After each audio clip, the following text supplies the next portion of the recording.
একদিন লোহার প্যাটেল এবং তার বন্ধু সিমন গ্রামের এক পুরনো বাড়িতে প্রবেশ করল। বাড়ির বাইরে একটি বড় লাল দরজা ছিল যা অদ্ভুতভাবে উজ্জ্বল দেখাচ্ছিল।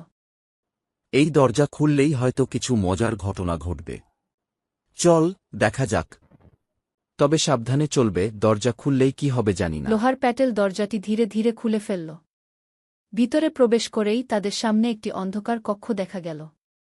কক্ষের চারপাশে অনেকগুলো ছোট ছোট দরজা ছিল, কিন্তু এগুলোর মধ্যে একটিও সহজভাবে খোলার মতো ছিল না। আমরা কোথায় যাচ্ছি? কি করা উচিত? লোহার প্যাটেল পেছনের দেয়ালের দিকে লক্ষ্য করে একটি লুকানো লিভার দেখতে পেল। সে লিভারটি টেনে দিলেই কক্ষের একটি দরজা খুলে গেল। তারা ভিতরে ঢুকে দেখল একটি রহস্যময় সিঁড়ি নিচে নেমে গেছে। এটা ভয়ঙ্কর মনে হচ্ছে। আমরা কি সত্যিই নামব? চল, দেখতেই হবে। তারা সিঁড়ি দিয়ে নিচে নামতে লাগল। হঠাৎ সিঁড়ির নিচে একটি লাল আলো দেখতে পেল। লোহার প্যাটেল লাল আলো অনুসরণ করতে লাগল এবং একটি বড় হোল ঘরে পৌঁছাল।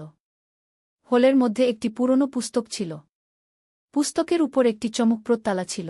এই তালা খোলার জন্য কি করা উচিত?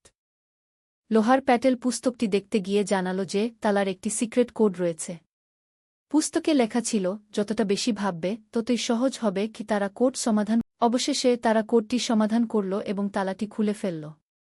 পুস্তকটি খুলতেই একটি ছোট্ট বাক্স বেরিয়ে এল। বাক্সটি খুলে তারা এক আশ্চর্যজনক বস্তু দেখতে পেল, একটি সোনালি কিডসের সোনালি চাবি। এটা আমাদের জন্য। যখন তারা বের হয়ে আসলো, তারা বুঝতে পারল যে এই চাবিটি আসলে সাহসিকতার একটি প্রতীক ছিল, যা তাদের ভয় অতিক্রম করতে সহায়তা করেছিল। গ্রামে ফিরে এসে তারা সবাইকে বলল, সাহস এবং মেধার সাথে যে কোনো সমস্যা সমাধান করা সম্ভব।